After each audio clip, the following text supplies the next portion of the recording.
minutos, 8:37 en Punto Noticias, primera emisión. Saludamos vía telemática a la doctora Livia Rivas, abogada, exsecretaria de la Asamblea Nacional, que nos acompaña en nuestra emisión de entrevistas y de información. ¿Cómo está, Livia? Buenos días, bienvenida, gracias por estar con nosotros. Le saludamos a Alexis Moncayo, quien le habla, Licenia Espinel. En las últimas horas han seguido las conversaciones para la integración de esta comisión multipartidista que pueda evaluar el trabajo que ha hecho el Consejo Administrativo de la Legislatura y también la gestión al frente de la Asamblea Nacional de la legisladora Guadalupe Llori. Aún no hay acuerdos, hay algunos legisladores que no han querido participar en la integración de esta comisión, pero el tema está todavía latente al interior de la Asamblea Nacional y por algunos sectores ha sido visto como intentos de desestabilización, más allá de que la ley de la función legislativa permite la eventual destitución de la presidenta en su condición de presidenta y no de legisladora. ¿Cómo se debe analizar esta situación que vive la Asamblea Nacional? Buenos días, bienvenida. Buenos días, Licenia. Buenos días, Alexis. Para mí es muy grato compartir con ustedes esta mañana y con quienes están conectados en Radio Pichincha. Mire usted, a mí me parece que es importante una reflexión en torno a la figura de los presidentes de la Asamblea Nacional en general.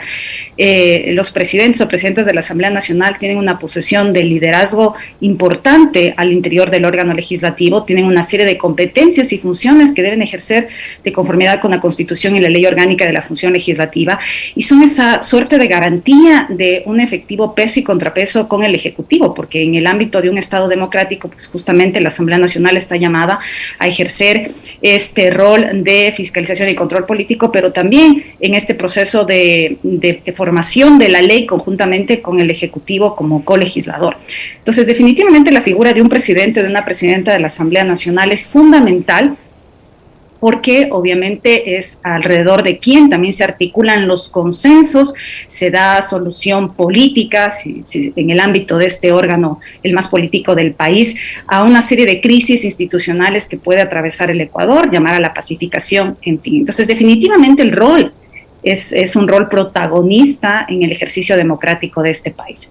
En esta línea, pues obviamente al interior de la función legislativa han considerado que la señora presidenta, y no solo la señora presidenta, porque se habla también de los miembros del Consejo de Administración Legislativa, no habrían cumplido las funciones que la Constitución y la Ley Orgánica de la Función Legislativa les han llamado a hacer.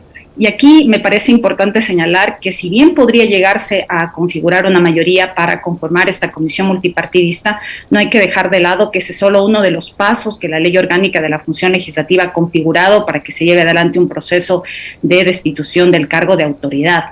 Y esto es importante señalar porque si ustedes revisan este trámite al que estarían obligados para sacar de el cargo de autoridad a la presidenta o los miembros del Consejo de Administración Legislativa, pues es un trámite largo. O sea, si ustedes revisan lo que tiene que hacer el Comité de Ética cuando tramita las prohibiciones, que sería un procedimiento similar al que tendría que hacer esta comisión multipartidista para llevar adelante el trámite de destitución de las autoridades, pues tiene una serie de fases que inclusive si ustedes suman cada uno de los plazos que están previstos en esta norma, con seguridad no sería menos de por lo menos unos 30 días para que se llegue a configurar un proceso de emisión de informe con sugerencia de destitución o no al Pleno. Entonces no es algo que si ustedes, por ejemplo, el día de hoy se llegara a aprobar la conformación de esta comisión multipartidista, mañana ya se instaura una sesión del Pleno y se ejerce el proceso de destitución. No funciona así.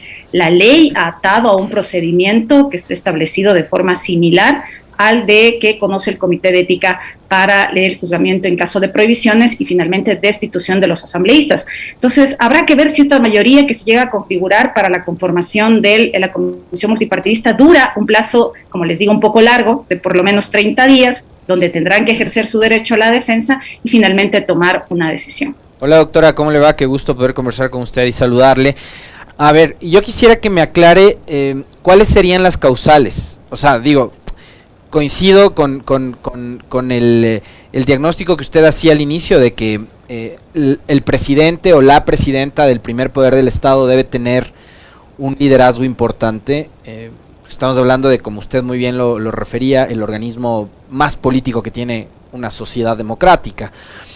Pero, ¿cuál sería la causal? O sea, ¿qué es lo que podrían argumentar quienes buscan destituir del cargo a la señora Llori para no cometer una ilegalidad? porque digamos de eso también está ya caracterizada la política de este país. O sea, acá, ¿cuáles son las causales que establece la Ley Orgánica de la Función Legislativa para la destitución de una presidenta o presidente? Bueno, en el caso de la presidenta o presidente de la Asamblea Nacional, pues el artículo 18 hace referencia para que proceda la pérdida de la calidad de autoridad, el incumplimiento de funciones. Ahora, si nosotros tomamos estrictamente el artículo 12, pensaríamos que son exclusivamente aquellas competencias de atribuciones bajo la denominación de presidente o presidente de la Asamblea Nacional. Pero si ustedes revisan toda la Ley Orgánica de la Función Legislativa, pues las competencias de la presidenta o presidente de la Asamblea Nacional están a lo largo de todo el texto. La presidenta o presidente es la que dispone la convocatoria a las sesiones del Pleno, a las sesiones del CAL, determina el orden del día, tiene una serie de atribuciones vinculadas tanto en su ejercicio como parte del Consejo de Administración Legislativa como parte del Pleno de la Asamblea Nacional. Una serie de atribuciones en el orden administrativo. En fin, hay una serie de facultades de atribuciones que ha previsto en la Ley Orgánica de la Función Legislativa para que ejercite justamente quien ejerce la representación legal, judicial y extrajudicial de la Asamblea Nacional, que es actualmente la señora presidenta Guadalupe Llori. Entonces, de forma tal que es en el caso particular de la señora presidenta, pues la posibilidad de argumentar en estos artículos donde se haga referencia a la presidenta o el presidente deberá hacer tal cosa, podría ser interpretado por las señoras o señores legisladores como en algún supuesto de, obviamente tendría que ser un caso particular y obviamente dado que tiene que probarse dentro de un proceso, pues tener los argumentos y las pruebas suficientes para afirmar que hay ese incumplimiento. En el caso del Consejo de Administración Legislativa, definitivamente, el artículo 14 de la ley pues hace referencia a cuáles son las competencias y atribuciones del Consejo de Administración Legislativa, pero sí, definitivamente lo que se busca es configurar algo en torno al Consejo de Administración Legislativa. Yo sí le veo ahí realmente complicado. ¿Por qué? Porque vamos a considerar que dado que la norma dice relación con el trámite similar al proceso de destitución de los asambleístas cuando incurran en prohibiciones, ¿dónde empieza el trámite? Tendría que considerarse que debe presentarse una denuncia. ¿Quién de todos los legisladores va a presentar la denuncia? Si se van a tener que cumplir los mismos requisitos para las prohibiciones, esa denuncia tendrá que tener un reconocimiento de firma ante notario, tendrá que tener el respaldo del 10% de asambleístas, tendrá que presentarse las pruebas, tendrá que ir al CAL para calificar. El primer filtro que habrá en este caso es qué va a hacer el Consejo de Administración Legislativa bajo el supuesto de que la denuncia se presente exclusivamente contra la señora presidenta Guadalupe Llori. ¿Qué es lo que va a hacer? Si es que el Consejo de Administración Legislativa al calificar tendrá que revisar estos requisitos, obviamente con excusa de la señora presidenta que no podría participar en la votación de la calificación de esta denuncia, y el CAL podría, es el primer filtro, podría no dar los votos dependiendo del análisis que se haga de si se cumple o no estos requisitos que deberán considerar los asambleístas y dar paso o no al inicio de este proceso de destitución de la señora presidenta. Pero ¿qué pasaría en el escenario de que sea todo el Consejo de Administración Legislativa? Se saltaría en este paso. La ley no es clara, definitivamente hay una suerte de obscuridad en torno a la aplicación de un proceso de destitución más amplio, porque si bien la norma no señala que tendría que pasar por el Consejo de Administración Legislativa, definitivamente esto viene a ser una suerte de cuello de botella, porque si es que al interior no se da paso a un proceso de destitución y no se diga en el caso de todo el Consejo de Administración Legislativa, pues ¿quién calificaría esa denuncia? Seguramente los legisladores optarían por ir directamente a esta comisión multipartidista. Entonces todavía hay una serie de elementos que deberían considerar en el análisis. La ley no es 100% clara en torno al proceso de destitución de autoridades, definitivamente es así, solo hace una remisión. Pero por lo menos ahora, digamos, está como mucho más reglamentado que lo que pasó en el 2018 con José Serrano, ¿no? Donde, o sea, había la facultad de destituir al presidente, pero no había ni el camino ni las reglas claras. Definitivamente, en el 2018, cuando pasó este proceso, de hecho, el expresidente de la Asamblea Nacional, José Serrano, convocó a la sesión del Pleno porque los legisladores ya habían tenido la intención de este proceso de destitución del cargo de autoridad de presidente. Se hizo un proceso donde se ejerció el derecho a la defensa ante el Pleno, él mismo convocó a la sesión y fruto de lo que pasó al interior de esa sesión del Pleno, pues perdió su calidad de presidente de la Asamblea Nacional y mantuvo su condición de legislador. ¿Usted para entonces ya había renunciado? Recuérdeme ese episodio. Usted, secretaria general de la Asamblea, ¿ya para ese episodio renunció o no todavía? Claro, cuando me correspondía tomar votación, el tema en esa época era que no existía efectivamente una norma jurídica que me permitiera afirmar que se había cumplido con todo el procedimiento y el número de votos inclusive que se requería para poder destituir a la máxima autoridad del Parlamento ecuatoriano. Entonces, bueno, ahí bajo mis consideraciones personales jurídicas opté realmente por no continuar con ese proceso de destitución y creo que fue acertado porque el momento en que uno empieza a irse contra las máximas autoridades de decisiones como que empieza una suerte de desestabilización institucional y es muy difícil reponerse de esos procesos donde las máximas autoridades que están llamadas a permanecer en los cargos por lo menos por el tiempo que fueron electas, que es 2 años de acuerdo con la ley, se surgen estos procesos. Pero de ahí también, obviamente, está el llamado a las máximas autoridades a ejercer de mejor manera el rol que tienen al ser electos por quienes están también en su calidad de copartícipes del proceso democrático y les llevan a ocupar el más alto cargo en esta investidura al interior del Parlamento. Ahora, doctora Rivas, usted ha sido muy clara en explicar pormenorizadamente cuáles son las causales y ahora ya está este proceso amparado en la ley de la función legislativa. De lo que usted ha visto de la gestión de la señora Guadalupe Llori, ¿ella incurre en alguna de todas estas causales que se podrían encontrar a lo largo de toda la ley de la función legislativa? Bueno, la señora presidenta tendría que hacer una suerte de el momento en que se presente efectivamente este proceso, pues obviamente tendrá que ejercer su derecho a la defensa. Yo no me atrevería en este momento a pretender imponer un análisis respecto de lo que a mi juicio la señora presidenta podría haber incumplido en torno a la ley orgánica de la función legislativa. Me parece que en eso tengo que ser sumamente respetuosa con la posición de los legisladores de cómo ellos miran la gestión de la señora presidenta.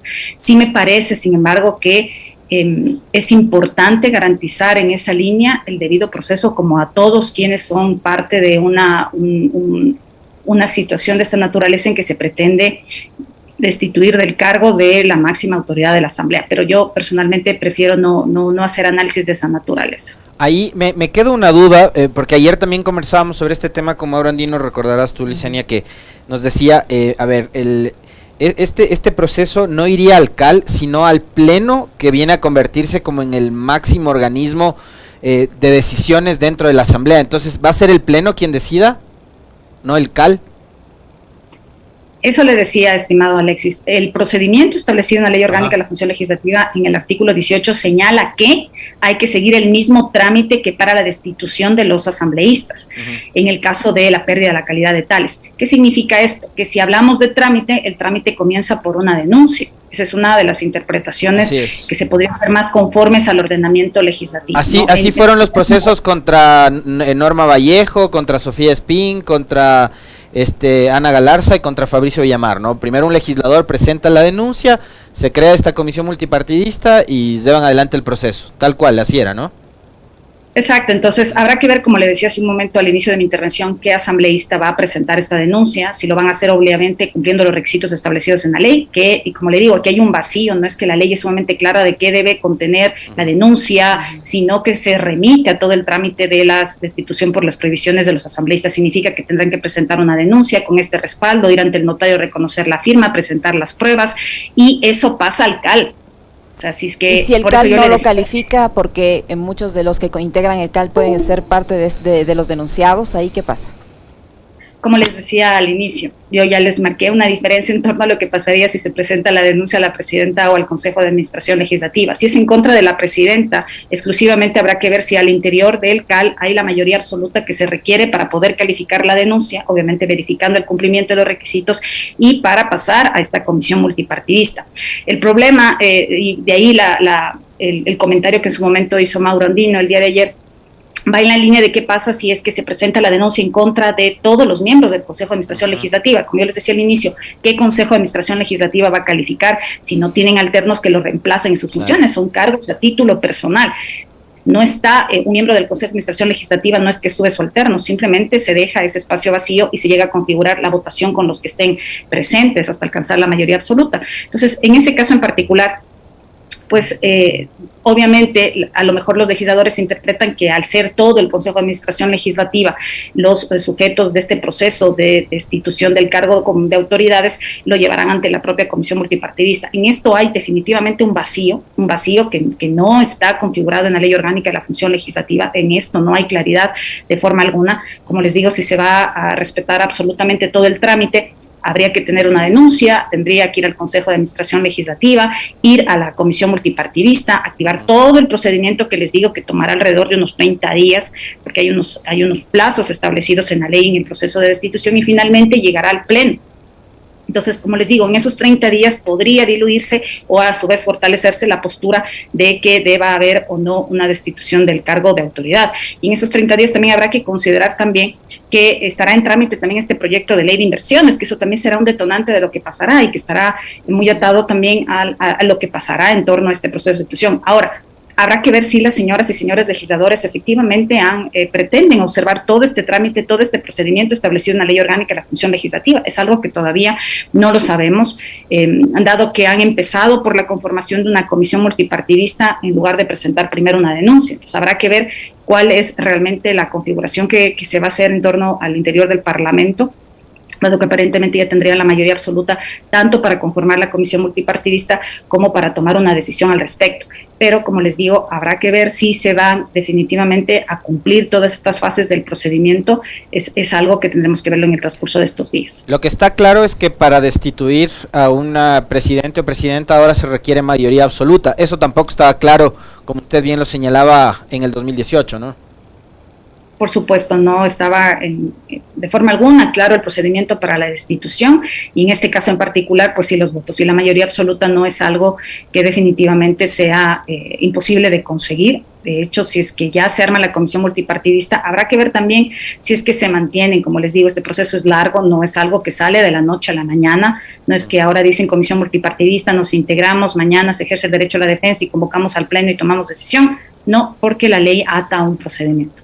Y en esa línea, pues tendrían que observar el debido proceso garantizado por la Constitución, y eso sí, definitivamente podría diluir o no esta suerte de mayoría que se bien se podría configurar para la comisión multipartidista, pero no necesariamente mantenerse en el transcurso del tiempo. Eso habrá que ver, y eso también va ligado, como les digo, al procedimiento de aprobación de esta ley de inversiones, también de naturaleza urgente en materia económica, que implicará también pues que vaya de la mano paralelamente este proceso de aprobación de este proyecto de ley.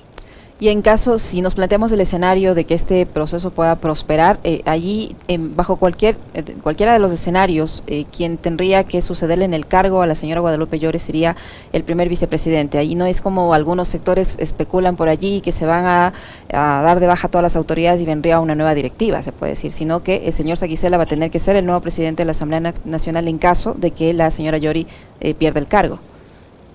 Todo depende de quienes, de los legisladores respecto a si es en torno a exclusivamente la figura de presidenta de la Asamblea Nacional o respecto de todo el Consejo de Administración Legislativa.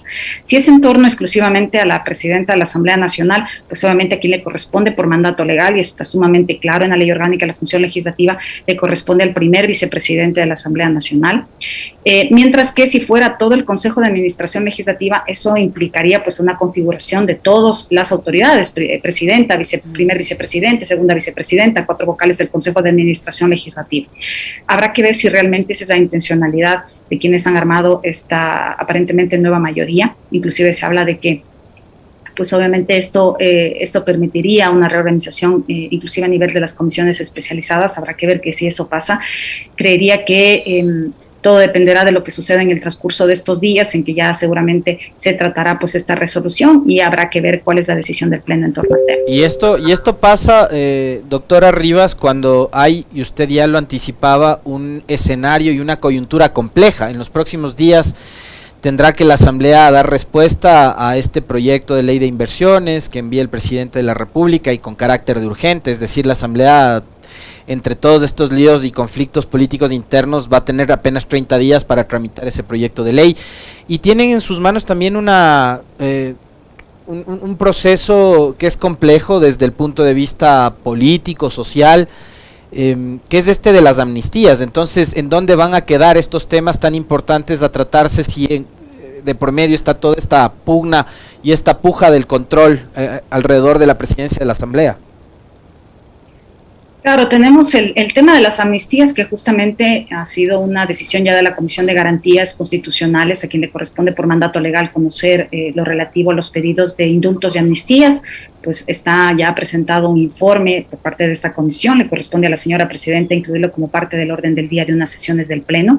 Recordemos que lo que se plantea en este caso en particular es la amnistía por delitos políticos o conexos con los políticos, que es una atribución que tiene la Asamblea Nacional de conformidad con la Constitución y la Ley Orgánica de la Función Legislativa. Ahora, habrá que ver qué es lo que pasa en el Pleno también, porque más allá de que la comisión pueda recomendar el otorgamiento de las amnistías, que están divididas en 4 grandes grupos al interior del informe que ha sido remitido por la comisión, ¿qué es lo que se ha hecho? Han ingresado alrededor de 367 solicitudes, de las cuales, pues, luego de verificar los requisitos, de verificar exclusivamente también las causales, porque hay que recordar que no todo tipo de delito puede ser considerado como delito político conexo con lo político. De hecho, la Constitución prohíbe que la Asamblea Nacional pueda otorgar amnistías o indultos en el caso de delitos contra la administración pública, genocidio, tortura, desaparición forzada de personas, secuestro, homicidio por razones políticas o de conciencia, crímenes de lesa humanidad, crímenes de guerra, crímenes de agresiones contra el Estado. Entonces, de forma tal que en la medida en que no sean este tipo de delitos y se cumpla con los requisitos que establece la ley y el reglamento para el otorgamiento de amnistías, pues la comisión podría emitir un informe. Entonces, se ha agrupado en este informe por 4, se puede decir como se ha configurado respecto de 4 actuaciones vinculadas con determinado tipo de delitos, delitos contra resistencia y protesta social, contra defensa de territorios comunitarios, justicia indígena y derechos de la naturaleza, y en cada uno de esos grupos se hace mención a las causas, a los procesos judiciales con el nombre de las personas que están vinculados en cada causa. Entendería yo que al llegar a la sesión del Pleno, pues no se intentará aprobar todo el informe en el sentido de otorgar absolutamente todas las amnistías, sino que se tendrá que hacer una votación en función de cada una de las causas. Y habrá que ver cuántas de esas causas efectivamente obtienen los votos establecidos en la Ley Orgánica de la Función Legislativa, que es de mayoría calificada, es decir, al menos 92 votos para otorgamiento de las amnistías. Como les digo, habrá que ver cómo se realizan también al interior del Parlamento ecuatoriano las votaciones en torno a cada una de estas causas. Muchísimas gracias, doctora, por su tiempo, por la información y el análisis que nos ha permitido tener. A la doctora Livia Rivas, abogada, exsecretaria de la Asamblea Nacional, que ha estado con nosotros. Gracias, doctora Rivas. Muy amable. Muy amable, doctora.